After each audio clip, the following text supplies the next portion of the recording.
Hello guys, welcome back to this channel. In today's tutorial, I'm going to show you how you can hide rows or columns in Microsoft Excel.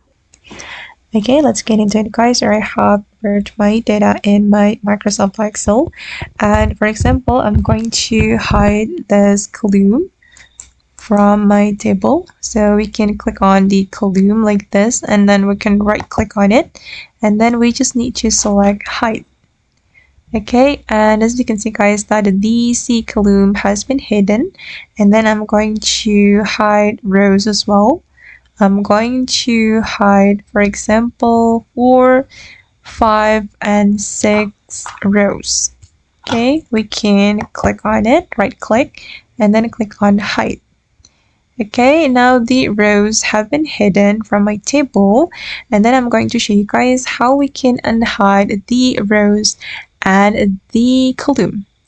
As you can see that the C column is missing, and if we want to get back the C column, we need to choose the B and D column like this, because the C column is here, and then you just need to right click on it and then select unhide.